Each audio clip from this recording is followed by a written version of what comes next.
Þeir eru sestir hérna hjá mér, Ketill Sigurður Jónsson og Jón Helgi Eiríksson. Ég ætla nú bara að byrja á þér, Jón Helgi. Þú varst í þætti hjá mér síðastliðinn vetur í viðtali sem vakti talsverða athygli. Þá náttúrulega vorum við í annarri stöðu en við erum núna. Efnahagskerfið var ekki hrunið en menn voru að furða sig á ýmsu. Vextirnir voru þá orðin mjög háir, þó ekki jafn háir þeir eru núna. Og þú varst að setja fram kenningu sem þú hafðir reyndar kynnt í ritgerð fyrir mörgum árum, bara upp úr 2000, það að vextirnir væru að virka öfugt. Þeir virkuðu þenslukvetjandi en ekki en dempuðu ekki niður hagkerfið eins og þeir eiga að gera. Já, það er alveg rétt. 2001 þá unnum við Dr. Kári Sigurðsson og ég þessa skýrslu og komst að þessar niðurstöðu í raun og veru þegar menn ætluðu að slá á þenslu. Það virkaði þess stöðugt og menn voru raunverulega að auka vandamálið, menn voru að magna upp vandamálið. Og þetta svona náði eyrum sumra og sumra ekki. Já. Og svo fór maður að stúan og velta fyrir sig, af hverju svona flókið að rökstyðja þetta og af hverju, hvað það sem að menn skilja ekki. Þannig að og svo sáum við það gerast 2006, 2007, 2008 að eiginlega nákvæmlega sama gerðist. Seðlabanki Íslands fór í það að hækka vexti gríðarlega og ætlaði þá að slá á þenslu, það var markmiðið.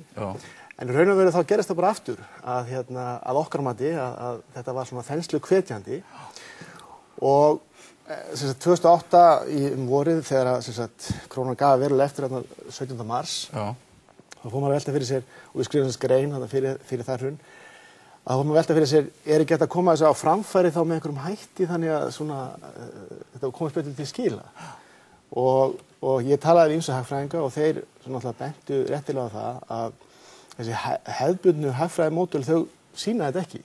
Hagfræðimódelin sýna ekkert að þetta muni gerast. Og þannig að mér fannst það þá bara alveg tilvalið að búa þá til hagfræðimódel sem sýndi þetta. Og það það sem ég ákvað að gera fyrir ári síðan og á 15. síðustu viku þá kynnti ég þá fyrstu drauga þessu módeli sem sýnir það bara að við ákveðnar aðstæður og þá gerist það að við það að hækka vextina þá ertu að ýta undir þensluna en ekki slá á hana. Og þetta svolítið mótsagnakennt kannski þegar menn heyra þetta fyrsta sinn en í raun og veru þetta afskaplega einfalt og módeli sýnir það afskaplega vel. Já. En ef við bara tökum við Ísland sem dæmi þar sem að vextirnir einhvern veginn bara hvað það var sem gerðist hér. Já, þá það þannig að þá segja menn það mikil þensla við þurfum einhvern veginn að slá á hana og þá það að segja bara hækku vextina, það lítur að slá á þensluna og það eru fyrstu áhrifin, það svona fyrsti krafturinn sem að verkar en það annar kraftur sem að verka líka og hann með öfugu formerki það verkar bara á móti þessum fyrsta krafti og það vegna þess að við það að hækka vextina að það náttúrulega fara fleiri út úr kerfinu þetta ekkert lokakerfi og það skiptir máli hversu margir eru inn í kerfinu í upphafi og hversu hratt menn sé að fara út og það bara falla því hvað á hækka vextina mikið. Þannig að þessi seinni kraftur, hann verður stærri eftir sem vaxtamunur verður meiri og eftir sem fleiri fara út í kerfinu, þá náttúrulega lækkar heildar vaxtakostnaðurinn í kerfinu og síðan hefur þetta áhrif að gengi vegna þess að þeir sem eru að skuldbreyta sínum lánum yfir í erlend lán, þeir taka frá pening erlendis, koma með það gegnum gjaldeyrismarkaðinn gengi styrkist, þá það þannig að höfuðstóllinn hann lækkar þannig að þeir sem hefur skuldir alltaf skulda minna þetta þenslukvetjandi og ýmislegt þannig að það eru tveir kraftar annar sem allir skilja, þú hækkar vexti og slærð á þenslu þess að til dæmis lánu vera dýrari en svo bara hinn krafturinn og svo bara gerist það ef menn eru komið of mikið vaxtamun að þessi kraftur eru jafn stórir þá þetta tilgangslaust að hækka vexti en svo gerist það að seinni krafturinn er orðinn stærri og þá orðið þenslu hvetjandi og það bara það sem gerist En þannig að vaxtapólitíkin að þínum mati var röng?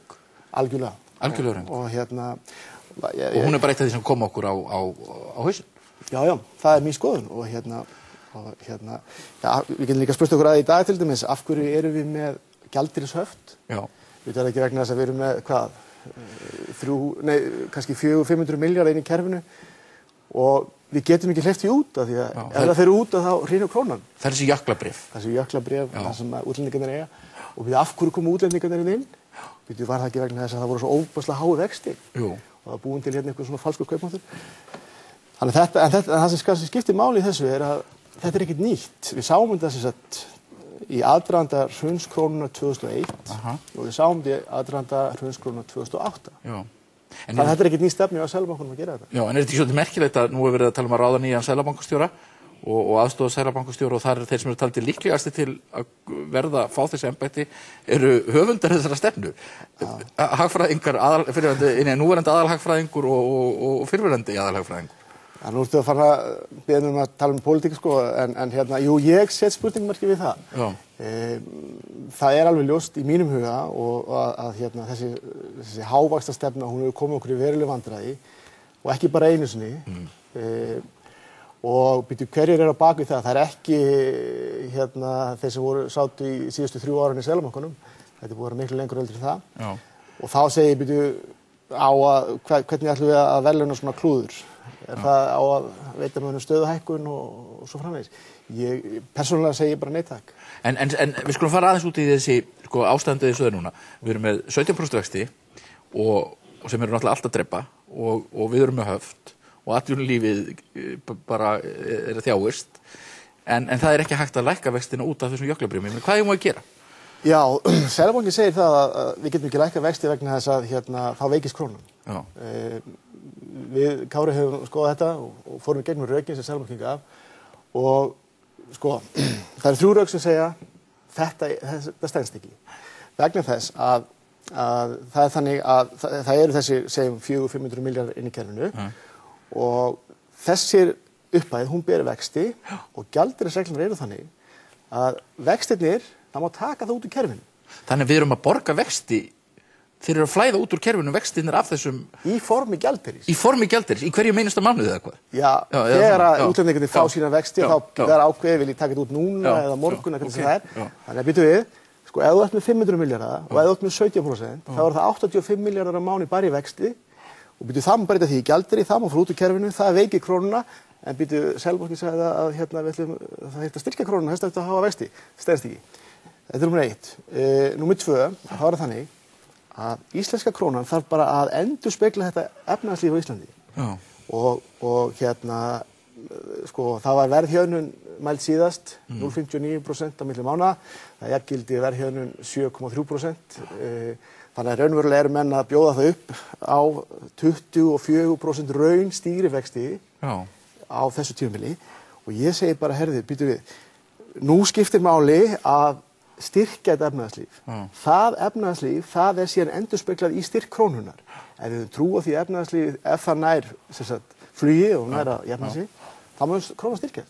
En það er verið að drepa það. En miðað við stefnu eins og hún er ekki núna, þá séum maður ekki þessi höft síðan að fara. Nei, en það er vegna þess kannski helst að við erum með þessi jöklabréf, þessa útlendinga. Þannig að í mínum huga er það ljóst að menn þurfa þá bara að semja við þessu útlendinga eða hvaða nafni sem það, sko, hvað við viljum kalla það. Við getum ekki komið þessu út, þetta er svo miklar upphæðir.